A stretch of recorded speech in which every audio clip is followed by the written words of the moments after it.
오늘 3기 육가 안실하게 교과를 해보도록 하겠습니다. 육가의 제목은 홍해를 건너서 되겠습니다. 우리 큰 글자 한번 읽어보실까요? 출애굽 이야기는 주께서 어떻게 대적을 물리치고 그 백성을 약속의 땅으로 이끄시는지 보여준다. 이 사건은 예수 안에서 구원과 구속의 상징이며 주님께서 절망적인 죄의 문제 가운데 있는 인간을 십자가로 구원하실 것을 보여준다.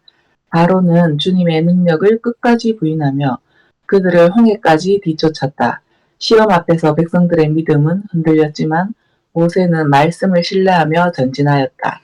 이후 뒤쫓던 애굽의 세력이 무너진 후 부르는 모세의 승리의 노래는 위대한 최후 승리를 생각하게 한다. 감사합니다. 지금 진퇴양만의 그 환경이 되는데요. 앞으로는 홍해 바다가 있고 뒤에는 추격하는 아주 훈련된 군대가 오잖아요. 그렇죠. 진짜 이거는 앞이 캄캄한 일을 맞이하지만 하나님의 백성을 하나님께서는 최후 승리를 이끌게 해주신다. 우리는 늘 뭐하고 관계가 있죠? 두 번의 교훈을 봐야 되죠. 우리도 어떻게 됩니까? 여는 애국을 이제 하는 중에 이런 일이 일어났잖아요. 그죠? 그러면 우리는 출지구 바로 직전에 이런 상황이 온다라는 거죠. 자, 어떤 상황이 올까요? 비슷한 상황이 뭘까요? 비슷한 상황을, 출지구 직전 상황이, 이런 상황이 있죠. 이때 보면은, 출애굽할 때, 이때 당시에 지금 상황을 보면은, 모든 이스라엘 백성들이 다 죽을 수밖에 없는 환경이 돼버렸잖아요. 모든 이스라엘, 그때 산자들이 출애굽을 한 모든 자는 다 죽음에 가게 생겼잖아요. 지금 현재. 이거 내용과 마지막 출지구 상황하고 비유를 하면은 어떤 상황일까요? 마지막 출지구 할 때 살아남은 자가 누굽니까? 살았, 14만 4천인. 14만 4천. 맞습니다. 14만 4천인들이 출지구를 할 직전에 어떤 상황이었습니까? 마지막 순간에. 빛으로 옷을 입고 옷을 입는 거는 구출이고, 공중에 네. 한란 때. 야곱의 환란입니다. 야곱의 환란. 아, 야곱의 환란, 그 집행심판하고 같이 보면 되겠죠. 그래서 전부 두 번의 교훈은 어디로 연결되나 하면은 셋째 천사 기별하고 관계가 있다. 그렇게 보시면 되겠습니다. 기억절 한번 읽어보세요. 너희는 두려워하지 말고 가만히 서서 여호와께서 오늘 너희를 위하여 행하시는 구원을 보라. 너희가 오늘 본 애국 사람을 영원히 다시 보지 아니하리라. 여호와께서 너희를 위하여 싸우시리니 너희는 가만히 있을지니라. 아멘. 이 기억절 은혜의 말씀 우리하고 연결하면 너무 좋지 않는가요? 가만히 서서 있을지니라. 할 수가 없어. 이때는 하나님이 도와주시는 길밖에 없지. 사람은 어떻게 할 수가 없잖아요. 우리도 마찬가지예요. 우리가 지금 현재 14만 4천인이 다 생각을 하자. 그때까지 생존한다고 생각하고 만일에 그렇다 하면은 우리가 가만히 하나님한테 의지하고 있을 수밖에 없죠.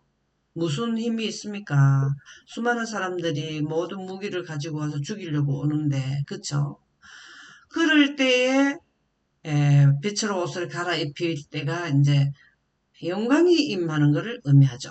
그렇죠? 그리고 여기에 보면은 구원을 보라. 너희가 오늘 본 애굽 사람을 영원히 다시 보지 아니하리라. 이 말씀은 우리하고 연결하면 어떻게 될까요?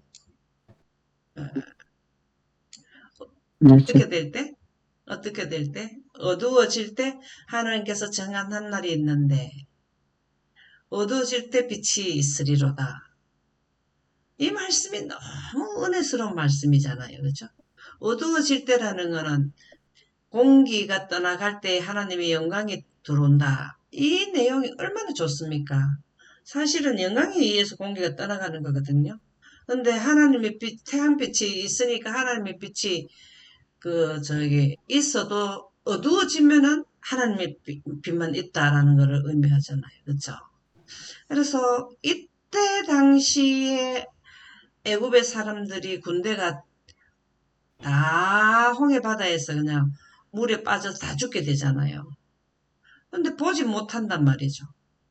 자, 그러면 이거는 우리 출지구 직전에는 어떤 상황일까요? 다시 보지 아니하리라.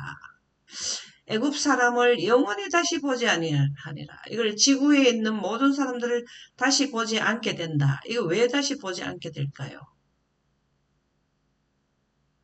다 죽어, 그러니까. 예, 그럼 왜 죽게 되냐고. 얘는 물에 빠져 공기가, 죽었네. 공기가 아닙니다. 공기를 공기가 1차 없어. 공기 빼고 2차 공기 빼면 다 죽어버리잖아요. 그죠? 그렇게 해서 우리는 늘 뭘 한다? 그리스도 안에서 구원과 구속의 상징이다. 이는 또한 지금 우리는 애굽의 출애굽의 이 과거의 인류의 역사의 교훈도 하나님의 개입으로 인해서 사건을 보지만은 이것은 하나의 하나님의 계획의 본보기로서 예, 그리스도 안에서 구원과 구속의 상징으로 우리가 봐야 된다 이 말이죠. 예, 너무 좋은 말씀이죠, 그죠? 그래서 출애굽기 12장에 기록된 이스라엘의 고센 땅을 떠난 사건부터 15장에 기쁨에 가득한 모세의 노래를 부르는 장면까지 여정은 숨막히고 놀라고 장엄하다. 표적과 기적적인 구원의 역사는 그 절정에 달한다. 이렇게 했는데요. 여기에 출애굽기 12장에서 15장까지의 이 노래는 죽은 자가 노래를 부르는 거예요. 산 자가 노래를 부르는 거예요. 산자가, 예, 우리는 어린 양의 노래를 부르는 자들이 죽은 자가 노래를 부르는 거예요. 산 자가 노래를 부르는 거예요. 어린 양의 노래 부르는 자들은. 산자, 예, 14만 4천인들이 어린 양의 노래를 불러요. 그 왜 그러냐면은 마지막 끝장면까지 다 본 분들이거든. 그래서 산자 하는 거는 현재 기별을 전하는 그 시대에 해당되는 사람들이다 이 말이에요. 출애굽할 때에 여기에 모세의 노래를 함께 부르는 사람들은 애굽에서 떠나와서 생존자예요. 생존자. 그래서 14만 4천인들하고 출애굽 시계하고 출지구 직전 사람과 출애굽을 한 사람들을 같이 보면은 우리는 이해가 된다. 그 말이죠. 이것은 예표에 불과하다. 그러면은 뭐가 또 있다는 거죠? 예표, 상징, 또 앞으로 상징이 있다. 이 말이죠. 이것의 예표에 불과하다. 이것의 예표에 불과하다. 또 하나의 사건을 교훈을 준다라는 것은 뭘 의미한다 그랬죠? 셋째 천사 기별을 의미한다 그랬죠? 그렇죠? 그러면은 두 번의 교훈은 상징, 그때 당시에 출애굽을 했는 것은 현실이자 하나의 또 상징, 예표에 불과하다 하는 것은 실질적으로 상징과 예표해주는 셋째 천사 기별은 사실적으로 그때 가서 예표라는 게 없다 이 말이에요. 실제 사건이 셋째 천사 기별이라는 겁니다. 그래서 셋째 천사 기별은 출애굽의 상징 예표한 것을 실제로 나타나는 것이 셋째 천사 기별이다. 그렇게 보시면 되겠고요. 제목이 가서 여호와를 섬기라. 이제 내보내줘요. 자기들이 이제 내보내주네. 왜 내보내줬다 했습니까? 큰 글자 한번 읽어봅시다. 어떤 고통에도 거부하던 바로가 마침내 떠나게 허락했다. 이는 회개했기 때문이 아니라 패배했기 때문이며 축복을 원한 게 아니라 멸망을 막고 싶었던 것이다. 우리하고 연결을 시키면 어떻게 될까요? 사단이 그리고 사단을 따르는 무리들이 내보내줘요. 우리도 출지구를 하잖아요. 출지구를 하잖아요. 왜 그랬을까? 왜 내보내줄까요? 패배하기 때문에. 패배하기 때문에 그만큼 하나님의 능력이 더 크다는 거죠. 그래서 결국은 이게 오늘날 너희들에게 하는 것을 가만히 한번 봐봐라. 이렇게 패배하는 그들이 회개해서 아유 하나님 맞습니다 보내드리 이게 아니고 지니까 어쩔 수 없이 내보내줬다라는 거죠. 그죠? 여기 출애굽기 여기 내용이 뭔가 한번 보도록 하겠습니다. 나를 축복하라. 그리고 그들이 애굽 사람의 물품을 취해서 은금 패물 의복을 구하며 다 주더라. 나를 축복하라 라는 말은 여러분들 이 공부를 해보시면은 이해를 하지만은 바로가 회개하지 않은 사실이 나중에 나타난 그의 행동에서 알 수 있다. 그는 나중에 나타난 행동이 뭘까요? 나를 축복하라는 꼭 회개인 것처럼 보이는데 사실은 회개하지 않은 게 그 뒤에 나타난 행동에서 알 수 있다 그랬는데 뭘까요?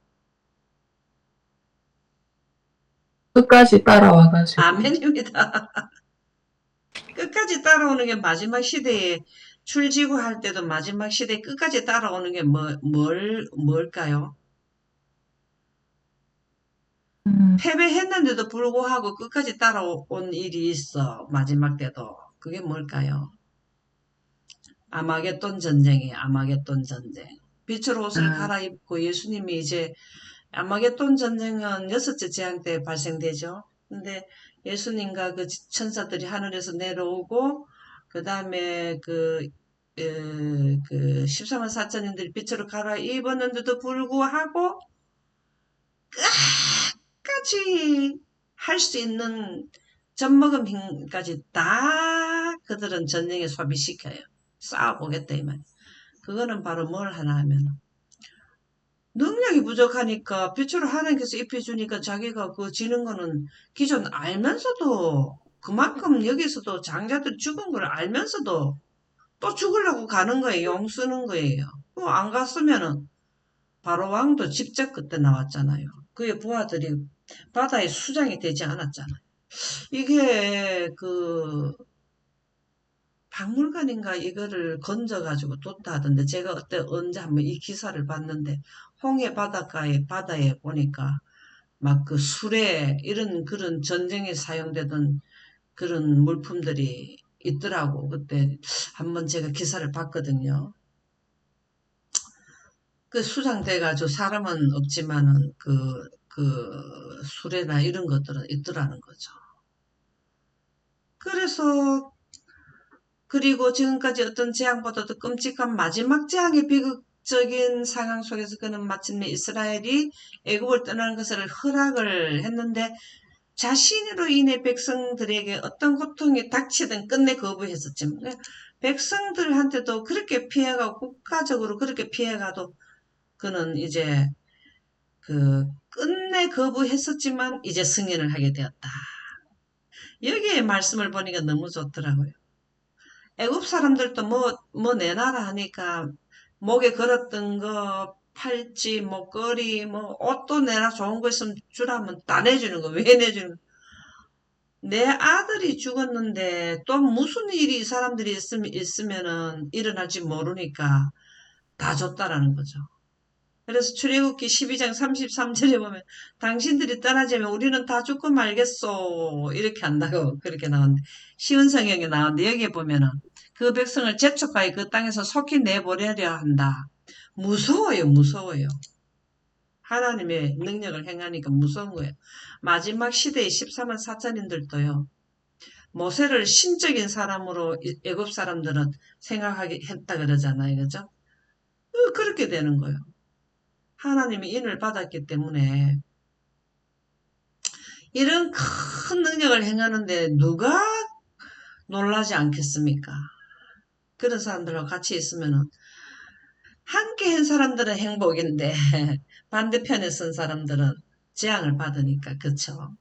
이 영감의 교훈 한번 읽어보실까요? 놓아준 것을 후회함. 그들은 주님의 천사가 애굽의 장자를 죽이기까지 이스라엘 백성들을 놓아주고자 하지 않았다. 그때에 바로는 이스라엘 백성에게 가도록 명령했다. 그러나 죽은 자들을 장사하고 나자 그는 이스라엘 백성을 놓아준 것을 후회했다.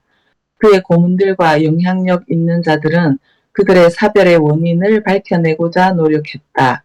그들은 그 심판과 재난이 하나님께로부터 온 것임을 인정하고자 하지 않았다. 그러므로 그들은 이스라엘 백성을 추적했다. 10가지 재앙을 내리고 제일 큰 재앙까지 받았는데도 불구하고 하나님을 인정하지 않을 하나님의 능력으로 인정하지 않는다. 참 사상이 얼마나 이 사상을 무슨 사상이라 하겠습니까?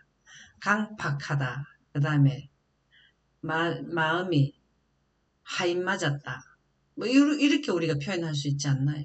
이 마지막 때 사단도 사단, 같이 우리가 영광 보존자들은 사단의 그 본질과 속성을 우리가 많은 이해를 할 수 있고 이러는데요.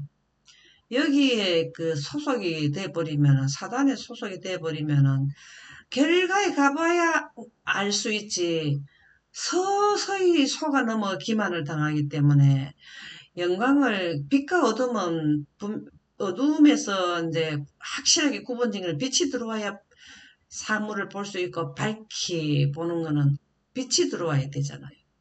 지금 아침에 이제 해가 뜨는데, 선명하게 보이잖아요. 어두움에 있을 때는 사물이 그렇게 선명하지 안 보이거든요. 영적 어두움도요. 어두움에 있으면은요. 어느 말이 옳은 말인지 누가 하는 말이 옳은 말인지 사단이 하나님을 믿는 사람들을 백성들을 교회를 통해서 활동하기 때문에 뭐가 뭔지를 잘 모를 수 있어요. 근데 하나님의 영광으로 우리가 그거를 말씀을 조명해 보면은 분별력이 생긴다는 것.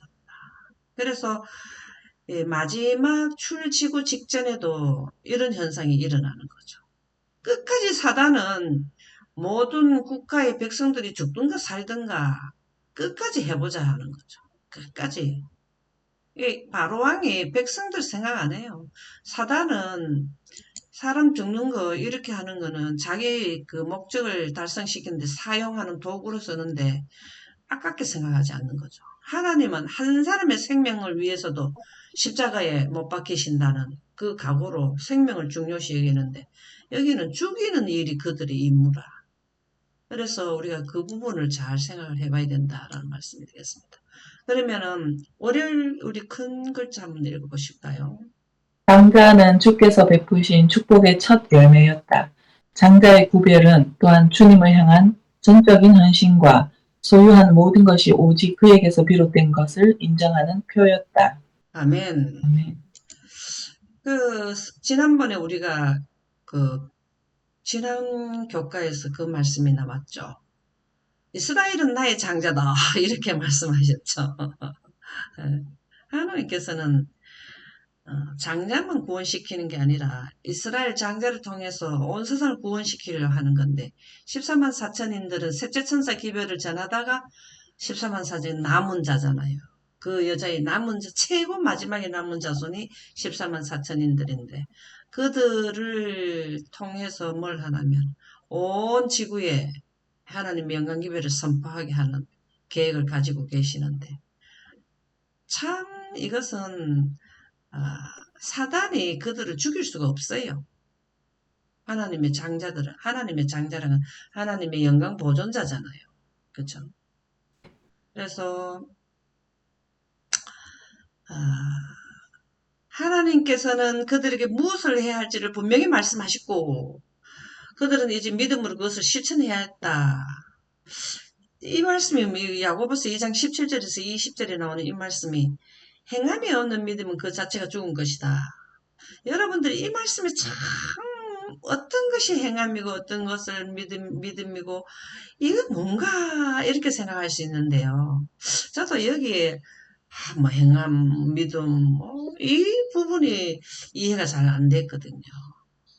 근데 우리가 출애굽 사건을 통하면 이해가 잘 될 것입니다. 뭐냐 하면은 그 문설주에 피를 발라야 장자가 죽지 않는다. 이거를 이제 9가지 재앙으로 인해서 이것도 분명히 될 것이다 하고 믿으면 되는 거잖아요.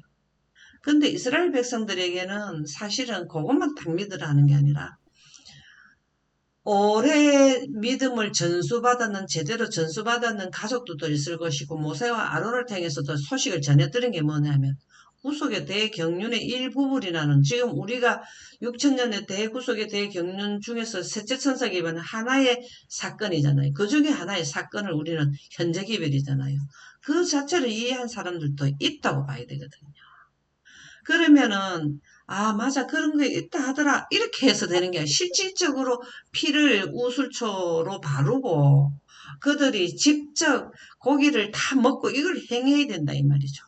다시 지금 현재 우리하고 연결을 시킨다면 예언을 가지고 본인이 1차로 이해를 하고 전도 알려줘야 된다. 이웃에게 알려줘야 되는 거죠. 출애굽 사건이요. 그 지역 온 다른 나라에요. 큰 이슈거리였다고 봐야 되거든요. 와, 430년 동안 살았는데 하나님의 능력으로 장자가 죽고 10가지 재앙을 내리더니 그 바로가 이제 손들고 바로는 홍해 바다에 가서 빠져 죽었대. 온 소문이 다 날 거 아닙니까? 그러면 하나님의 능력이 하나님의 온 세상에 어떤 방법으로도 전파가 된다는 거죠. 그래서 지금 우리가 13만 4천인들도 또 그 다음에 셋째 천사들도 이 내용을 어떻게 해야 되냐면 믿고 행해야 돼요.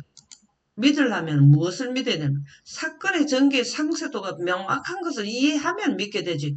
아 그냥 그런 게 이때 일요일 휴업령이 내린데 뭐 이렇게 해갖고는 상세도를 안 가지면 믿음의 그 깊이가 적지 않아요? 그래서 이 출애굽기 13장 1절에서 16절을 잠깐 보니까 길이 그 보존하고 전달하고 이것을 알려주라는 의미가 되네요. 오늘날 우리에게 어떤 의미가 있는가? 왜 영원한 명령인가? 이거 대대로 이걸 왜 전해야 되는가? 두 번째 교훈 인류에게 또 있기 때문에 계속해서 출애굽 사건은 알려져야 된다라는 말씀이 되겠습니다. 그래서 여기 보면은 문설주 조금 우리가 했는 내용이고요. 땅과 거기에 충만한 것과 세계와 그 가운데 사는 자들은 다 여호와의 것이로다. 이 말씀이 무슨 말씀일까요? 여기서는 장자니 뭐 이런 말이 있지만은 하나님을 믿는 백성들은 다 구원시키겠다는 말씀이 아니겠습니까? 그죠? 은도 내 것이요 금도 내 것이라 만군의 여호와의 말이니라. 이 모든 건 다 내 거니까 하나님을 믿는 백성들, 바르게 믿는 백성들은 하나님께서 구원시키시겠다라는 말씀이 되겠네요. 예수님이 피 아래 있는 모든 사람이 그러한 것처럼 그들도 죽음에서 구속되었다. 그리스도의 십자가의 구속에 대해 경륜을 이해는 우리가 십자가 자꾸 이 십자가에 대해서만 우리가 강조를 많이 하는데 십자가는 6천년의 구속의 대경륜의 중심이거든요. 4천년은 구약시대의 서기 전 사건 구속의 대경륜을 하나님께서 하늘에서 이행하시고 수행하시고 이 땅에서 3년 반 동안 이 땅에 오셔서 하시는 그 일을 완성시키시고 이게 십자가와 부활 승천이잖아요. 그리고 하늘에 가서 또 2000년간 또 구속의 사업을 하신단 말이죠. 이런 것을 이해하는 게 십자가라는 것은 이 6천년의 하나님의 구속의 대경륜의 전체를 압축시켰다라고 보시면 되겠어요. 그래서 피 이러면은 구약시대나 지금 현재 우리나 구속의 대경륜을 의미합니다. 그래서 피 아래 있는 모든 사람이 그러한 것처럼 그들도 죽음에서 구속되었다 하는 것은 우리도 구속에 대해 경륜인 예언을 이해하는 자들에게 셋째 천사 기별은 구원의 기별이에요. 의의 기별이에요. 믿음은 말면 의의 기별이거든요. 그래서 그 아들 안에서 우리가 속량 곧 제삼을 얻었다는 게 구속에 대해 경륜을 의미한다 이 말이죠. 그래서 출애굽기 13장 이거는 초태생이네, 초태생. 장자, 조금 전에 설명드렸던 내용이고요. 영감의 교훈 한번 읽어보실까요? 초태생은 여호와의 것, 사람이나 짐승을 막론하고 처음 난 것은 여호와의 것이 될 것이며 속전을 드림으로써만 자기의 소유가 될 수 있었다. 이로써 이스라엘 사람들은 애굽에 처음 난 것들이 죽임을 당했을 때에 이스라엘의 처음 난 자들도 비록 은혜스럽게 보호를 받기는 했지만 속죄의 희생이 없었더라면 동일한 운명에 처한 바 되었을 것이라는 것을 인정하게 될 것이었다. 아멘. 아멘. 여기에 보면은 사람이나 짐승을 막론하고 처음 난 것은 여호와의 것이 될 것이며 속전을 드림으로써만 자기의 소유가 될 수 있었다. 이로써 이스라엘 사람들이 애굽에 처음 난 것들이 죽임을 당했을 때 이스라엘에 처음 난 자들도 비록 은혜스럽게 보호는 받기는 했지만 속죄 희생이 없었다면 속죄 희생이 다르게 하면 뭘까요? 유대인들에게 속죄 희생은 뭐였습니까? 유대인들이 어린양. 출애굽할 때 속죄 희생은 뭐였습니까? 동물의 피였죠, 그죠? 그죠? 예. 근데 이 동물은 사실은 누구를 상징한다고요? 예수님. 네. 아멘입니다. 참, 이 말씀이 무슨 말인지, 영감의 교훈 전체적인 말씀이 무슨 말씀인가 하면, 모두 태양 아래에 있는 모든 사람들은 누구든지 다 죽게 되어 있는데, 태양 아래에 있는 모든 사람들은 다 죄인인데, 이 희생의 피로 인해서 그것을 받아들인 자는 산다. 이 말이잖아요. 그쵸? 우리가 마지막 때 예수 그리스도의 희생의 제도가, 구원의 제도가 바로 뭐냐면 구속의 대경륜이라고. 예수님이 십자가를 통해서 우리가 구원을 받잖아요. 구속의 대경륜의 중심이 십자가에서 예수님이 돌아가실 때 휘장이 찢어져서 그 상징하는 거잖아요. 지구에 차단된 영광을 지구에 도입시키겠다. 개통시키는 것이 상징으로 어디에 나타나면 성막제도에 나타나는 거잖아요. 그래서 희생의 제도, 피해 그 십자가가 없으면 우리는 동일하게 애굽의 사람들이 다 죽었던 것처럼 장자들이 다 죽게 돼 있어.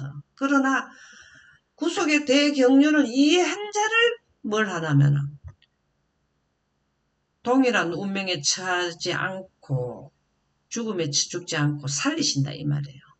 다시 말하면 속죄의 희생이 없었더라면 이 말은 예언입니다. 예언. 구속의 대경륜으로 나타나는 구속에 대한 6천년의 역사의 중심이 십자가잖아요. 그래서 우리는 6천년의 대구속의 경륜에 하나님의 예수 그리스도의 프로그램을 쫙 아담으로부터 죄지었을 때부터 우리가 새하늘과 새 땅이 이루어지는 6천년과 7천년의 대구속의 경륜을 이해하는 게 바로 뭐냐면 출애굽할 때 이스라엘 백성들이 구원받아 생존했는 것과 같다 그 말입니다. 그래서 부자 선지자에서 여기 주는 영감의 말씀은 예언 공부를 해라는 내용이 되겠습니다. 그 다음에 하율소지 실질적으로 이제 홍해를 건넙니다. 큰 글자 한번 읽어봅시다. 백성들은 규모 있게 애굽에서 나왔으며 하나님의 임대가 그들과 함께하였다. 회개하지 않는 바로는 돌이켜 그들을 뒤쫓았고 백성들은 믿음의 부족을 드러냈다. 야, 여기에서 이렇게 됐을 때 우리가 지금 현재 이때에 출애굽을 했는 이스라엘 백성들은 우리 마지막으로 보면은 어떤 환경입니까? 우리 마지막 출지구 직전에 있는 사람들하고는 어떤 그 사건으로 연결이 됩니까? 실제. 아, 여기에 보면은 백성들은 믿음이 부족을 나타냈다. 엄청 불안해했다라는 거잖아요. 이게 지금 야곱이 하는 당시에 믿음이 좋은 사람도 있고 11시 일꾼이 늦게 들어온 사람들은 너무나 불안하고 초조하고 그거 다 불안하고 구원은 받는다는 건 가지고 있지만 죽음이 코앞에서 바로 눈에 현실이 닥쳤으니까 얼마나 마음이 떨리겠습니까? 그러는 거를 여기에 나타냈다 이 말이에요. 회개하지 않은 바로는 돌이켜 그들을 뒤쫓았고 백성들은 그들의 믿음의 부족을 드러냈다. 그래서 뭐라고 했습니까? 여기에 읽어보면은 어디 뭐 죽을 어? 돛자리가 없어갖고 여와서 죽게 했냐고 막 부르짖지 않나요? 그죠? 그런 내용이 나옵니까? 네. 예, 그런 내용이 나오더라고요. 보자, 여기 보자. 애굽 땅에서 인도해 내셨고, 여기 나오네. 이 내용이 참 좋더라고요. 예, 출애굽기 14장 19절에서 20절에 보면 이스라엘 진 앞에 가던 하나님의 사자가 그들이 뒤로 옮겨가매 구름 기둥도 앞에서 그 뒤로 옮겨. 여기 항상 출애굽에 보면은 늘 구름 기둥, 불 기둥이 나와요. 출애굽 40년 동안에는. 구름이 이제 이동을 하면은 떠나가는 거 사인이거든요. 근데 불기둥은 밤에 캄캄한데 그들을 따뜻하게 온도를 유지해줘서 춥지 않도록 사막은 되게 그 온도 차가 심하잖아요. 그죠? 근데 애굽진과 이스라엘 진 사이에 이르러 서니 저쪽에는 구름과 흑암이 있고 이쪽에는 밤이 밝음으로 밤새도록 저쪽이 이쪽에 가까이 못하더라. 어두워가지고 앞이 안 보여가지고 이스라엘 백성들에게 가까이 오지를 못했다. 그리고 이쪽에는 밝아가지고 어떻게 했냐면은 계속 앞으로 나갈 수 있도록 참 이 하나님의 능력은 우리가 참 상상을 못하죠. 예. 그래서 그들은 행진을 할 수 있었고요. 이때 나올 때 뭘 가지고 나왔다 그랬습니까? 여기에. 뭐, 6월. 예. 저는 참 여기에서 은혜를 많이 받았어요. 출지구할 때에 뭐 한다고. 죽은 자도 이 요셉이 유고를 가지고 와서 어디에다 장사했다 했습니까? 어디에서 봤는데 세겜에 장사했다 했네요. 세겜에 장사했다. 요셉의 그 유언을 이루었잖아요. 그죠? 우리는 요셉은 그 세겜에 장사되었는 것까지 그 땅까지는 왔다는 것을 여기 알려주잖아요. 출애굽을 해서 고향으로 왔다 하는 것까지는 나왔잖아요. 이 죽은 사람들도 우리의 본향인 하늘나라에 간다라는 걸,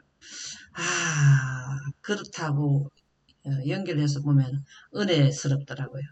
그래서 산자만 구원받는 게 아니라 14만 4천인들은 살아서 여섯째 재앙 때 빛으로 옷을 갈아입고 그 다음에 누구는 어두워지고 이튿날 살리시고 3일째 일으키신다. 죽은 자들도 뭐 한다고? 하늘나라 데려가는. 참 우리가 이런 그 상징과 예표로서 우리가 이해를 하게 될 때 너무나 우리가 교훈을 많이 받는다는 생각이 들었습니다. 여기에 보니까 출애굽 14장 24절에 새벽에 여호와께서 불과 구름 기둥 가운데서 애국 군대를 보시고 애국 군대를 어지럽게 하시며 불과 구름 기둥이 뭘까요? 다르게 표현하면 영광. 아멘입니다. 영광은 하나님의 임재의 상징이라 그랬죠. 내가 천재 충만하지 아니하냐 하는 거는 하나님의 빛이 온 우주에 가득하다 이 말이에요. 하나님께서 그 구름에다 빛을 넣어놓으니까 영광이 돼버린 거잖아요. 그죠? 어지럽게 했다. 직접 개입을 하셔요. 직접.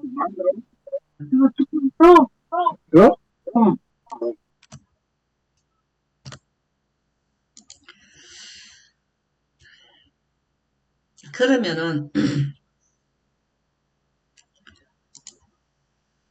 애국 군대를 어지럽게 했다는 거 우리가 마지막 때 비교한다면 어떻게 될까요? 마지막 때하고 본다면. 마지막 때 애국 군대를 어지럽게 해가지고 그들을 갖다가 혼란을 빠지게 했는데 아마겟돈 전쟁에서도 누가 이길까요?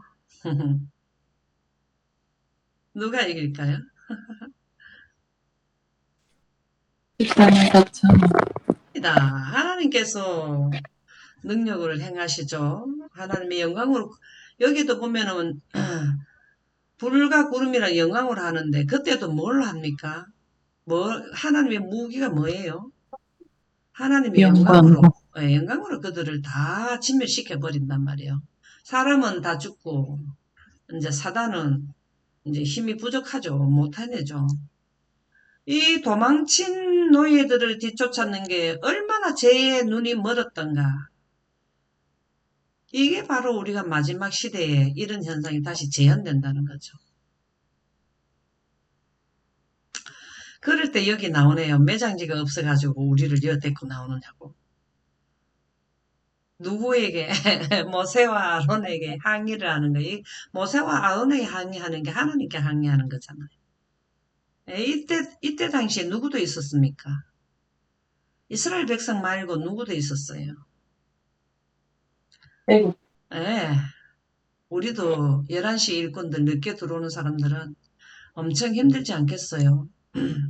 바로 몇 시간 전에 들어온 사람도 있다고 말씀 그때 나오지 않던가요? 그렇지만 하나님께서 그들을 구원해 주신다. 영감의 교훈을 한번 읽어보세요. 이스라엘 불신과 원망. 얼마나 빨리 하나님을 불신하였던가.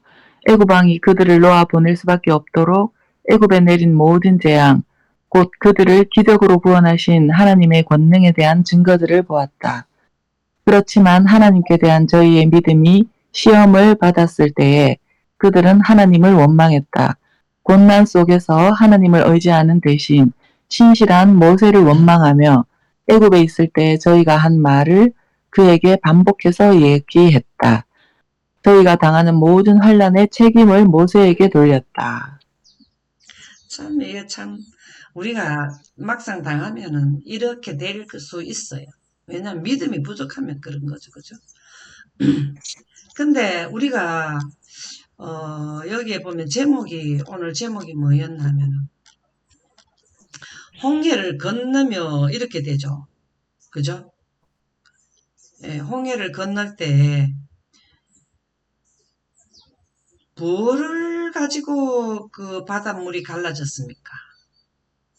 뭘 어떻게 했을 때 갈라졌습니까? 홍해를 건널 때. 바다를 가지고 그거 하지, 건너게 할 수 있었는 거는 어떤 능력을 행했을 때 그렇게 되던가요? 이제, 영광님 했을 때 지배권. 네네네, 맞습니다. 한경 지배권이 무엇으로 나타나던가요? 하나님의 영광으로. 아멘입니다. 이게 모세가 성령을 받았다고 나오더라고요. 네. 예, 우리도 늦은 백 성령을 받으면 모세처럼 우리가 셋째 천사들은 모세가 하는 거를 잘 살펴봐야 돼요. 그게 재현되는 거거든요. 그래서 오늘 그 수요일 소재 믿음으로 전진할 때에 모세가 어떻게 하는가를 우리가 한번 또 살펴봅시다. 한번 읽어보세요. 모세에게 주신 하나님의 명령은 분명했다. 모세는 주님을 온전히 신뢰했기 때문에 명령을 따라 믿음을 가지고 앞으로 나아가라고 말하며 백성들을 격려했다. 아멘. 뭐 14만 4천인이라고 해서 그 출애굽을 했는 사람들 백성이 다 모세처럼 온전히 다 신뢰한 사람들이 아니라는 거죠. 14만 4천인이라고 온전히 이해된 13만 4천인들이 있겠지만 늦게 들어와가지고 어쩌다 보니까 늦게 들어와가지고 그 시점에 생존하고 영광 기회를 받아들였는 사람이 온전하지 않은 사람들이 하늘에 가가지고 계속해서 공부를 배운다 그러는 그 말씀도 나오지 않던가요? 그러니까는 이때 당시나 지금 셋째 천사의 기별이 끝나고 14만 4천이 되는 무리하고 연관을 해보면 우리가 좀 이해가 간다 이 말이죠. 그때 당시에 사람들은 야곱의 환란이 진짜 죽을 맛인 야곱의 환란이 되겠죠. 여기서 지금 온전히 이해된 자와 그 다음에 왜 우리가 매장지가 없어서 여대고 나왔나 하고 이렇게 믿음이 부족한 사람들이 있었지 않나요? 그쵸? 근데 제가 출애굽기 14장 13절에서 31절을 쭉 보니까요. 지팡이를 들고 손을 바다 위로 내밀어 그것이 갈라지게 하라. 이스라엘 이렇게 좀 하셨거든요. 그래서 땅이 그 물이 흐르는 게 마른 땅이 되어버려서 얼마나 강력한 바람이 불었으면, 그죠? 바람도 뭐냐면은 루아흐로 나와요. 루아흐. 바람이 성령으로 나온다고, 바람이. 예수님이 성령은 뭐라 그랬습니까? 바람 같다 그랬잖아요. 바람이라고 표현해 줬나요? 이게 하나님의 영광으로 이거를 바람을 불게 해서 땅을 마르게 했다. 노아 홍수 때도 1년을 물을 옮기고 진뻘이 됐는 그 지구의 땅을 마르게 한 것도 강력한 바람을 불어서 했거든요. 그래서 우리가 이 그 바람이라는 거는 구름 가운데 있는 하나님의 빛으로 이걸 바람을 일으켜서 말리게 했다. 그러는데 여기 보면은 내가 애굽 사람들의 마음을 완악하게 한 것인즉 그들이 그 뒤를 따라 들어갈 것이라. 내가 바로와 그의 모든 군대와 그의 병과 마병으로 말미암아 영광을 얻으리니.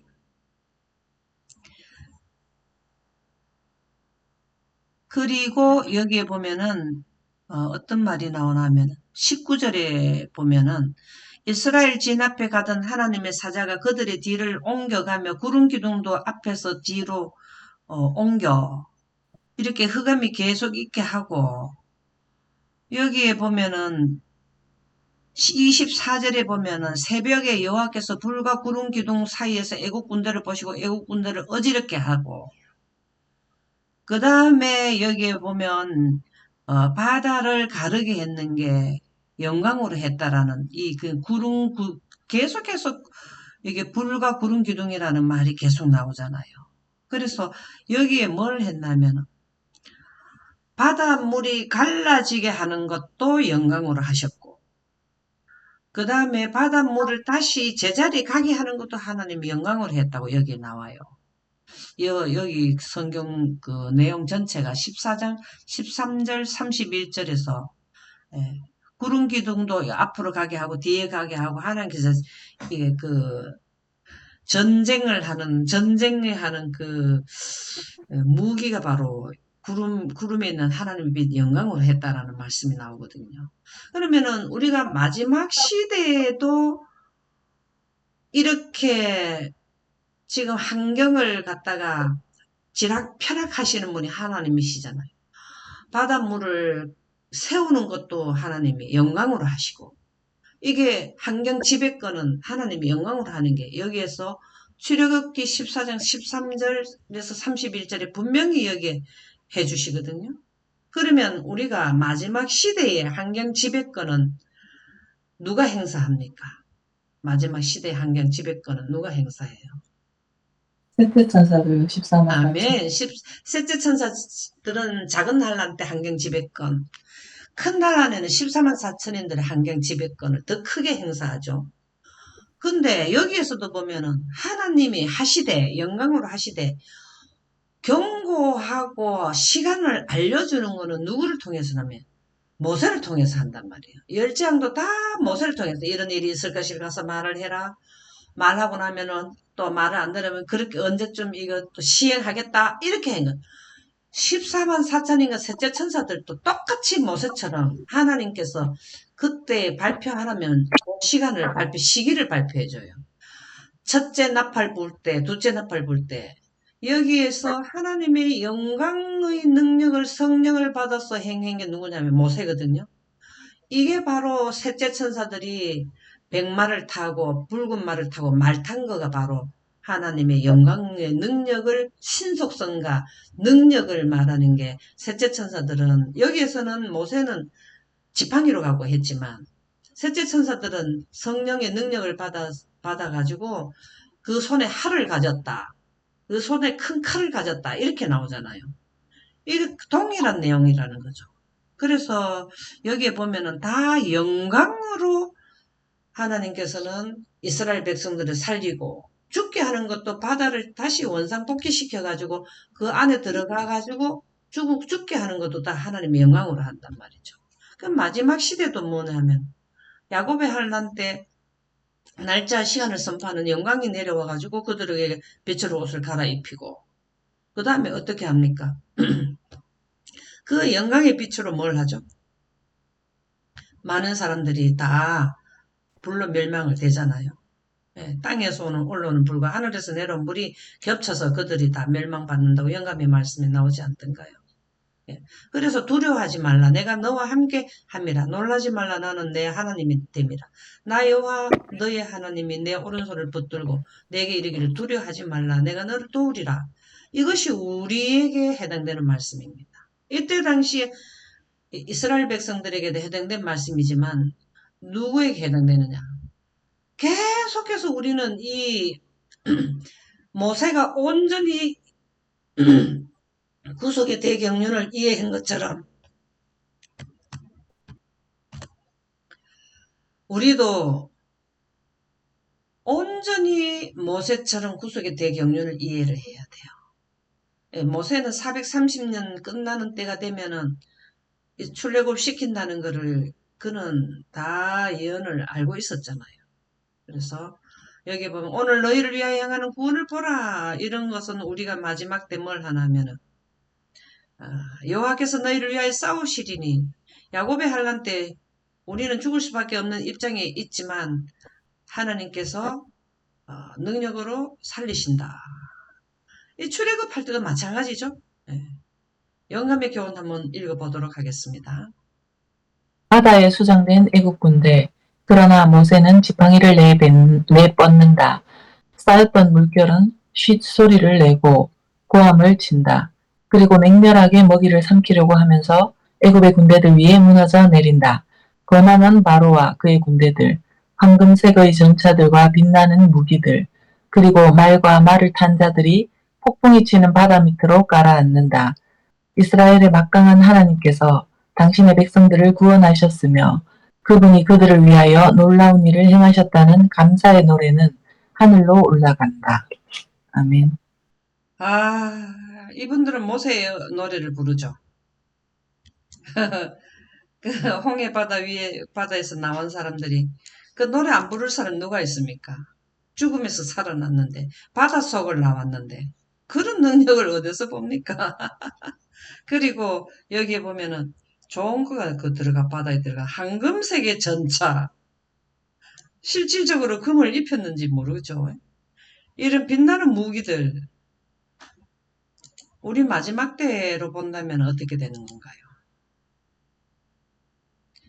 모든 그들이 하나님과 전쟁하려고 했던 모든 무기들이 무용지물이 된다는 거죠. 그죠? 그래서 여기에 모세와 미리암의 노래. 우리는 무슨 노래를 부릅니까? 14만 4천인들은 무슨 노래 부릅니까? 승리의 노래. 예. 어디에서 부를까요? 노래. 어디에서 하늘 부를까요? 유리바닷가. 예, 유리바닷가에서. 이분들도 이제 애굽을 해가지고 하나님께서 허락하시는 땅의 입구에 발을 딛고 노래를 불렀죠. 우리도 새하늘과 새 땅, 어딥니까? 새 예루살렘의 입구에 가가지고 찬양을 하게 되죠. 한번 읽어보세요. 모세의 노래는 하나님의 어떠하심과 놀라운 역사를 찬양한다. 감사와 경배는 우리를 향한 선하심에 대한 자연스러운 반응이며 활기찬 영적 생애의 조건이다. 아멘입니다. 지금 현재 우리는 미래를 이해하는 자들은 영적 생애의 조건을 이해하는 것이기 때문에 우리는 하나님에 대한 반응이 자연스럽게 나오게 되는 이런 경험을 해야 된다. 바로와 그의 군대를 홍해에 엎드려뜨리신 이에게 감사하라. 그의 인자하심은 영원함이로다. 이게 노래의 내용이 되겠네요. 이거 보자. 여기는 뭐라고나. 여호와께 노래하네. 야, 이 출애굽기 15장 1절에서 21절이 무슨 노래냐 하면은 모세의 노래네. 너무 좋네요, 이거. 시간이 이때 한번 보세요. 우리는 어린 양의 노래를 부르고 이때는 홍해 바다에서 건짐을 받고 애굽에서 노예에서 해방되고 건진받는 노래가 나오네요. 음. 여호와를 찬송하리니 그는 높고 영화로우시며 말과 그 탄자를 바다에 던지셨음이로다. 와 진짜 깊은 물이 그들을 덮으니 그들이 돌처럼 깊음 속에 가라앉았도다. 뭐 이런 내용이네요. 전부 다 그 내용인데. 그 다음에 원수가 말하기를 내가 뒤쫓아 따라잡아 탈취물을 나누리라. 내가 그들로 말미암아 내 욕망을 채우리라. 내가 내 칼을 빼리니 내 손이 그들을 멸하리라 하였으나 주께서 바람을 일으키심에 바다가 그들을 덮으니 그들이 거센 물에 낫같이 잠겼나이다. 이게 모세의 노래네요. 13만 사천인들의 어린 양의 노래는 어디에 나올까요? 14만 사천인들의 어린 양의 노래는 어디에 나오던가요? 계시록 15장에 그죠? 자 이렇게 해서 나오네. 여기 나오네. 계시록 15장 2절에서 4절에 어린 양의 노래가 나옵니다. 아까 그 모세의 노래가 맞고 계시록 15장 2절에서 4절에 보면 유리 바닷가에 서서 하나님의 검은고를 가지고 미리암하고 다 그들도 악기를 사용하던가요? 네. 여기 보면은 주 하나님 곧 전능하신 이시여 하시는 일이 크고 놀라우시도다. 만국의 왕이시여 주의 길이 의롭고 참되시도다. 우리가 13만 사천인들이 유리바닷가에서 부를 노래랍니다. 주의 심판들이 나타났으므로 모든 민족이 나와 주 앞에 경배하리이다. 라는 계시록의 말씀이네요. 영감의 교훈 한번 읽어보도록 하겠습니다. 가장 오래되고 장엄한 승리의 노래. 뒤에는 강한 애국 군대가 추적해오고 있는 어려운 상황에서 바다 가운데로 길이 열리고 그들의 원수들이 승리했다고 생각하던 순간에 여지없이 패배당하는 것을 보았다. 여호와께서 홀로 그들을 구원하셨다. 그리하여 그들의 마음은 감사와 믿음을 가지고 그분에게로 향했다. 그들은 감격하여 찬양의 노래를 불렀다. 하나님의 성령이 모세에게 임하셨으며 모세는 백성들을 지휘해서 감사에 넘친 승리의 노래를 불렀다. 아멘. 여기에 나오죠. 하나님의 성령이 모세에게 임하였으며 이 늦은 비를 받는 14만 사천인가 셋째 천사들은 백성들을 지휘해서 감사에 넘친 승리의 노래를 어린 양의 노래를 분명히 부를 것이다 라는 겁니다. 그래서 여기 보면은 성령이 모세에게 임했다. 이 말씀이 굉장히 우리에게 중요한 그 포인트가 되겠는데요.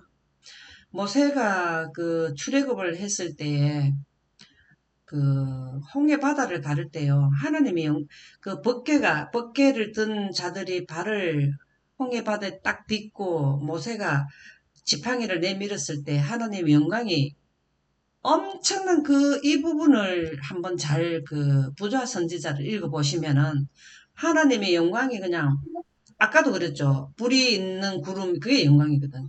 그 영광이 바람을 일으켜가지고 영광에 의해서 바다를 갈랐거든요. 우리도 마지막에 성령이 모세에게 임했다는 하나님의 영광이 그에게 임했다 이 말이 있거든요.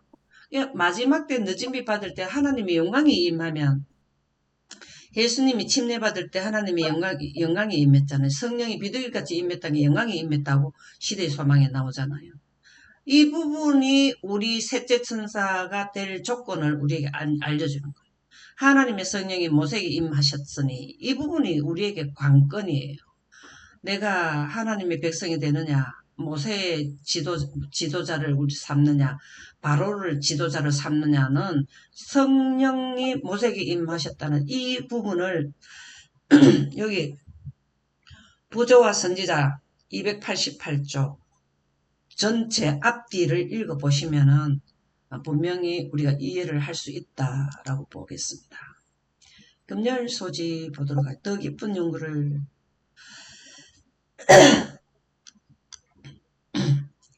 미래를 좌우할 마지막 재앙이 내리기 전까지 이건 흑암재앙이죠. 하나님은 모세를 통해 경고하셨다. 바로는 압도적인 증거 앞에서도 굴복하지 않으므로 자신만 아니라 많은 이들에게 비극을 안겼다. 지도자 잘못 만나면은 다 죽음이 가게 됩니다. 이 중요해요. 예수님을 깃발로 삼는 자들은 그 깃발 아래 있는 사람들은 살고요. 그것이 죄의 속성이며 우리가 경험하는 인생이다. 참, 이 참 좋은 말씀을. 하나님은 유월절을 준비하게 하셔서 새롭게 출발하게 하시고 구원의 섭리를 보여주셨다. 이것은 새롭게 된 그들의 축제이며 대대로 전해야 할 기별이다. 이 대대로 전해야 돼요. 유월절은 이게 중요하죠. 과거만 아니라 오늘도 경험돼야 하는 살아있는 하나님의 구원의 역사이다.